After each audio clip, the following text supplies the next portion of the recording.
Hello नमस्कार जय हिंद दोस्तों। मैं हूं आपका अपना दोस्त। मैं बताने आज जा जा रहा हूं कि अबुआ आवास योजना के अंतर्गत आपको जल्द से जल्द आपको पक्का घर कैसे प्राप्त होगा। तो इसके लिए हम सबसे पहले आपसे एक ही रिक्वेस्ट करेंगे कि वीडियो को शुरू करते हैं। और शुरू करने से पहले आपको एक ही बात का हम बार बार रिक्वेस्ट करते हैं कि यदि आप हमारे चैनल पर नए हो तो चैनल को सब्सक्राइब कर लीजिए, क्योंकि जो भी हम वीडियो डालते हैं उसका नोटिफिकेशन सबसे पहले आपका तक पहुंचे। इसलिए बेल आइकन को भी प्रेस कर लीजिए।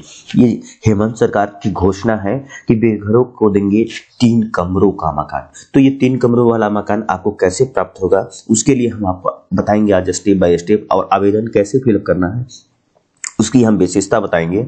और आपको इस योजना का लाभ कैसे मिलने वाला है, कौन कौन इस योजना का लाभ ले सकते हैं उसके बारे में बताएंगे। आवश्यक दस्तावेज क्या क्या लगने वाला है वो सारे चीज बताएंगे। तो चलिए वीडियो को शुरू करते हैं। अब वीडियो को शुरू करने के लिए हम लोग सबसे पहले उस फॉर्म को ओपन करते हैं। तो चलिए हम फॉर्म को ओपन कर लिए हैं दोस्तों। अब फॉर्म को ओपन करने के पहले हम आपको बता दें कि ये जो आपको दिख रहा है तिथि, यहाँ पे जो आपको तिथि दिख रहा है, इस तिथि को आपको जिस दिन फॉर्म जमा होगा उसी दिन इस तिथि में आपको यहाँ पे डेट डालना है। अदरवाइज अभी अगर आप फिल करने के लिए सोच रहे हैं तो छोड़ दें, क्योंकि जिस दिन आपके यहाँ मुख्यमंत्री का जनद्वार योजना का कार्यक्रम होगा उस योजना में ही आपको इसे जमा करना है। या तो आप मुखिया के पास आवेदन कर सकते हैं। तो ये आवेदन संख्या है। तो ये आवेदन संख्या आप नहीं बल्कि जो आपको रिसीव करेंगे, जो पदाधिकारी से रिसीव करेंगे वो आवेदन संख्या यहाँ पे चढ़ाएंगे। उसके बाद यहाँ पे आप हेडिंग में देख सकते हैं अबुआ आवास योजना आवेदन पत्र। इस योजना आवेदन पत्र में आपको मैं अच्छा से दिखा देता हूं कि इस योजना में देखिए अबुआ आवास योजना में वैसे लाभुक को मिलने वाला है जिन्हें कभी प्रधानमंत्री आवास योजना का लाभ नहीं मिला है, या जिन्हें एससीसी डाटा में नाम प्राप्त नहीं है, या फिर वो मजदूर जिनको आवास रहने का उपलब्ध नहीं है, और जिन्हें झारखंड का मूल निवासी होना चाहिए, जरूरतमंद गरीब परिवार का इसके लाभ ले सकते हैं। और मैंने जितने भी पॉइंट बताए हैं दोस्तों वो इस योजना का लाभ लेने के योग्य है। तो इस योजना को लाभ लेने के लिए जो है से सबसे पहले हमको जिला का फिलअप करना है। जैसे आप किसी जिला में रहते हैं तो उस जिला का नाम लिख देना है, प्रखंड का नाम लिख देना है। उस प्रखंड, जिला के अंतर्गत प्रखंड आता है, उस प्रखंड का यहाँ पे नाम लिख दीजिएगा। उसके बाद पंचायत का नाम लिखना है, किस पंचायत से आप बिलोंग करते हो। उसके बाद उस गांव का नाम लिखना है। ठीक है दोस्तों। उसके बाद लाभुक का नाम आ जाता है। लाभुक का नाम में हम आपको सजेस्ट करेंगे कि महिला के नाम से अगर आप आवेदन को अप्लाई करते हैं तो ये बहुत ज्यादा प्राथमिकता आपको दिया जाएगा।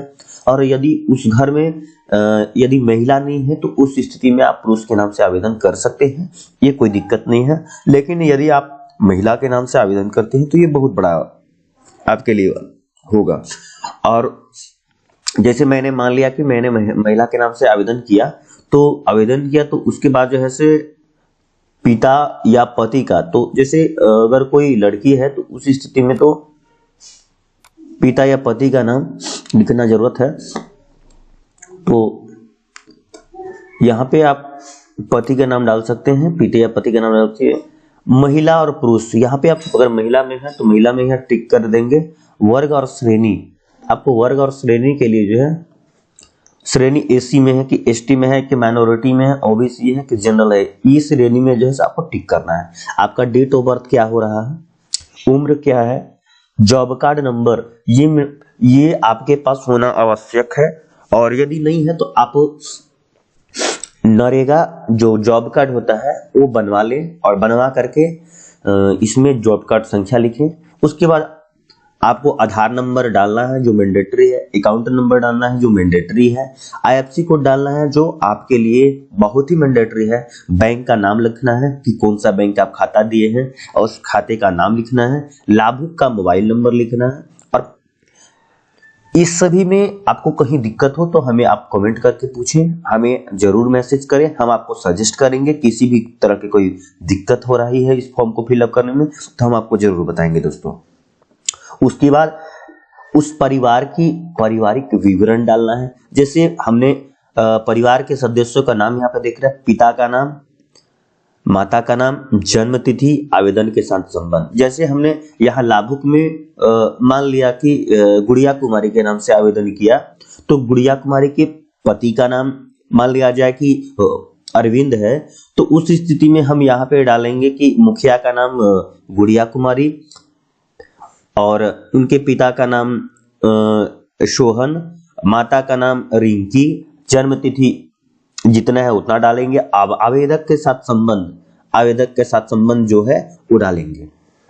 उसके बाद यहाँ पे फिर लिखेंगे उसके पति का नाम अरविंद, उसके पिता के नाम जो भी है डालेंगे, माता का नाम जो भी डालेंगे, जन्म तिथि जो है वो डालेंगे। अब आवेदक के साथ संबंध हो गया, वो पति यहाँ पे हो जाएगा, ये यहाँ पे स्वयं हो जाएंगे, उसके बाद यहाँ पे पति हो जाएंगे। आपको इस स्थिति में हम आपको बता दे रहे हैं कि इस स्थिति में यहाँ पे स्वयं लिखाएगा और यहाँ पे पति लिखाएगा। उसके बाद हम जैसे ही आते हैं दोस्तों फिर तीसरा पैदा में जो जो उनके बच्चे हैं और जो बच्चे हैं, उसके बाद उनका कितना बच्चे लोग हैं, उनका कितने लड़का है कितना लड़की है, जो भी सदस्य होंगे उनको यहाँ से सारे फिल करने हैं। पिता का नाम लिख देना है, यहाँ पे माता का नाम लिख देना है, जन्म तिथि लिख देना है और संबंध जो है उसे आपको संबंध दर्शा देना है। उसके बाद हम लोग नीचे का स्टेप में आते हैं दोस्तों। तो आय का स्रोत, आप क्या काम करते हैं और आय का स्रोत क्या है। यदि आप बिजनेसमैन है तो बिजनेसमैन के यहाँ दिखाएंगे, यदि आप किसान है तो किसान का दिखाएंगे।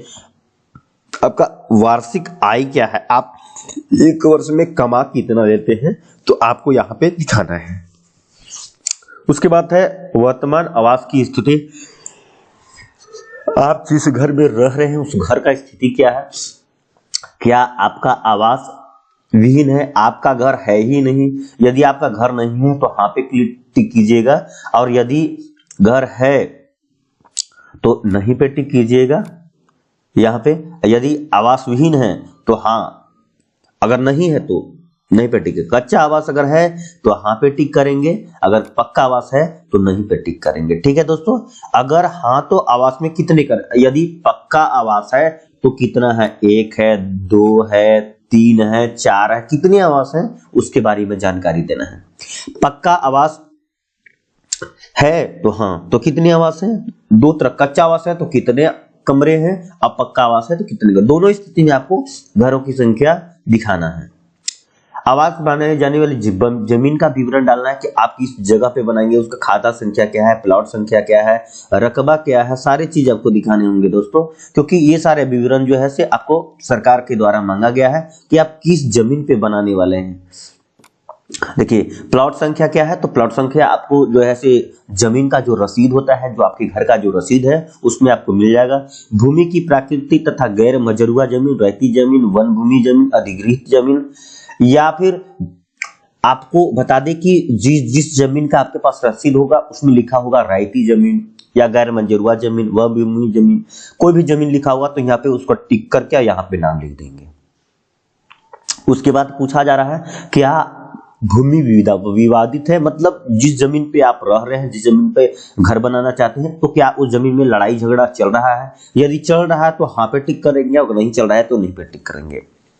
उसके बाद अगला ऑप्शन है दोस्तों कि क्या आप आदिम जनजाति टीजी में आते हैं, मतलब अत्यंत गरीब जनजाति परिवार में आते हैं। यदि आप अगर उस आदमी आते हैं तो हाँ पे टिक करेंगे यहाँ पे, और अगर नहीं पे आते तो इसमें टिक करेंगे।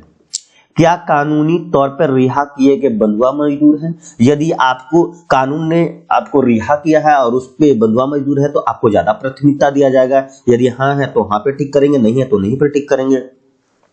क्या आप दिव्यांग हैं, वैसे दिव्यांग भाई बहनों को हम बताना चाहते हैं कि यदि आप दिव्यांग हैं तो वहां पे टिक जरूर लगाएंगे, क्योंकि आपकी प्राथमिकता बहुत ज्यादा है, इसलिए आप यहाँ पे टिक करेंगे। और इसके साथ आपको दिव्यांग प्रमाण पत्र भी लगाने की आवश्यकता है, तो अगर यदि आपके पास उपलब्ध है तभी यहाँ पे टिक लगाएंगे। और दिव्यांग प्रमाण पत्र अगर नहीं है तो फिर बनवा करके इस हाँ पे टिक लगा करके दिव्यांग पत्र बना सकते हैं। और फिर जो है से जमा कर सकते हैं।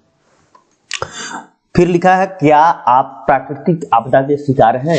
यदि आपके घर में प्राकृतिक आपदा हुआ है, तो जैसे कि आपका घर बाढ़ से प्रभावित हो गया, या फिर पानी से घर आपका गिर गया, या झुग्गी झोपड़ियां जो बनाते हैं वो सारे उड़ गए, तो उस स्थिति में आपको अगर उड़ गया है, खराब हो गया है, टूट गया है, तो उस स्थिति में यहाँ पे क्लिक कर सकते हैं और अदरवाइज नहीं पे क्लिक कर सकते हैं।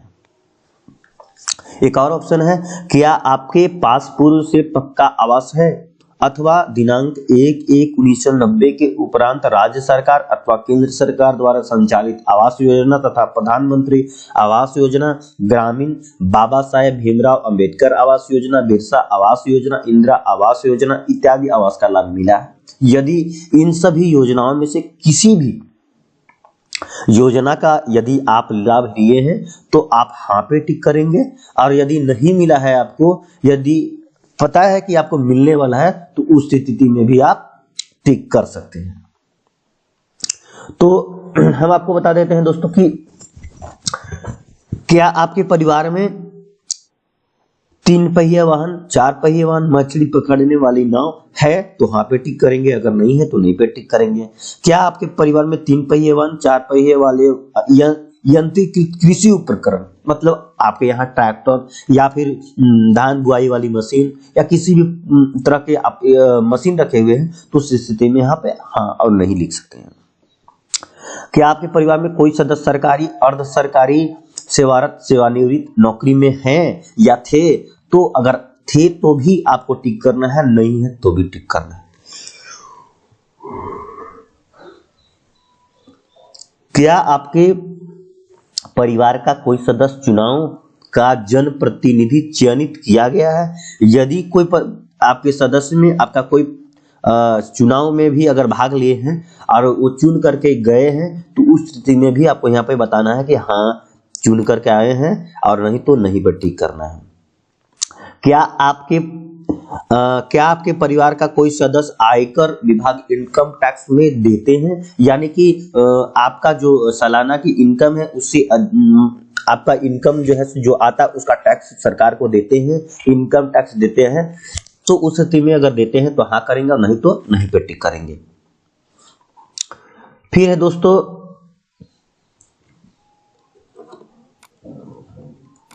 फिर हम आपको बताने देना चाहते हैं कि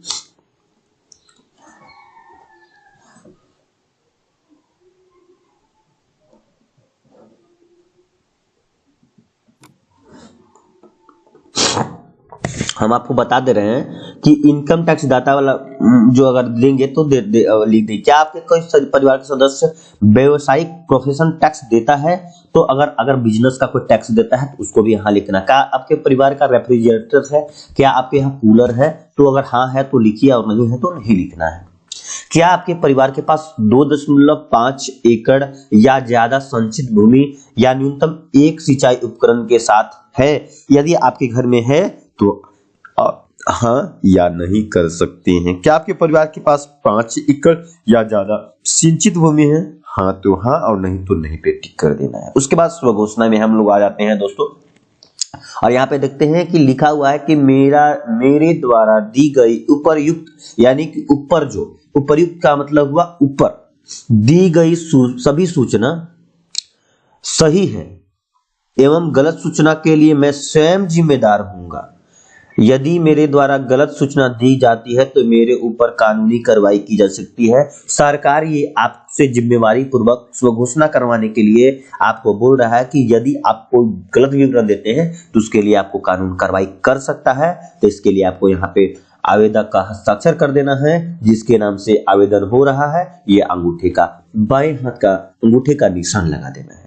चलिए हम यहाँ तक आपको बता दिए। उसके बाद अब वो आवास योजना का पावती रसीद है जो ये आपको भरना नहीं है, और ये कहाँ से आपको प्राप्त होगा हम आपको बता देते हैं। जब आपके यहाँ मुख्यमंत्री जन द्वार योजना लगेगा तो इस योजना में आपको पूरा ऊपर से आवेदन पढ़ करके, और उसके बाद आपको यहाँ पे तिथि, आवेदन संख्या कितना पे आपका प्राप्त हुआ, कौन सा जिला के निवासी आप हैं, कौन सा प्रखंड के निवासी हैं, और कौन सा गांव के हैं, कौन सा पंचायत के हैं, लाभुक का क्या नाम है, पिता का नाम क्या है, पति का क्या नाम है, सारे चीज का जानकारी आपको इसमें दिया जाएगा और आपको इसके माध्यम से जरूरत।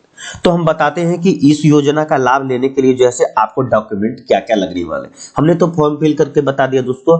अब डॉक्यूमेंट में आपको लगना क्या चीज है उसके बारे में बता दे रहे हैं। तो सबसे पहला डॉक्यूमेंट आपका जो है, जो सबसे पहला दस्तावेज है वो है आधार, क्योंकि आपको पता है कि बिना आधार का आज के इस डिजिटल प्लेटफॉर्म में कुछ होने वाला है नहीं, तो इसलिए सबसे पहला लगने वाला डॉक्यूमेंट जो है आधार है। दूसरा डॉक्यूमेंट है राशन कार्ड की 6 प्रति। यदि आपके घर में राशन कार्ड है तो उसकी 6 प्रति को जरूर लगाएंगे। और उसके बाद है उसमें उस मोबाइल नंबर लिखना है और बैंक पासबुक का 6 प्रति, बैंक पासबुक जो अकाउंट आप दे रहे हैं उस अकाउंट का 6 प्रति लगाना है। और उसके बाद हम आपको रिकमेंड करेंगे, हम आपको सलाह यही देंगे कि आप जिस घर में रह रहे हैं उस घर का सामने आप खड़ा होकर के ऐसे फोटो लें जो आपके घर का पूरा किस कंडीशन में आपका घर है और आप वहां पे रह रहे हैं उस कंडीशन का आप खड़ा होकर के एक फोटो क्लिक कर रखते हैं और इस फॉर्म के साथ अटैच जरूर करें ताकि आपका ये आवेदन रिजेक्ट ना हो। हम आपको बता देते हैं कि ये योजना 2023 में शुरू किया गया है और इस योजना का लाभ लेने के लिए आपको इस तरह के प्रोसीजर से गुजरना पड़ेगा। और 15 अगस्त 2023 को स्वतंत्रता दिवस के शुभ अवसर पर यह योजना किया गया था। इसका बजट 15,000 करोड़ रुपया झारखंड सरकार ने रखा है और इस योजना के तहत सभी गरीबों को आवास देने का लक्ष्य है। और हम आपको बता देते हैं कि इस योजना में लगभग सभी गरीब परिवारों को इस योजना का लाभ मिलेगा।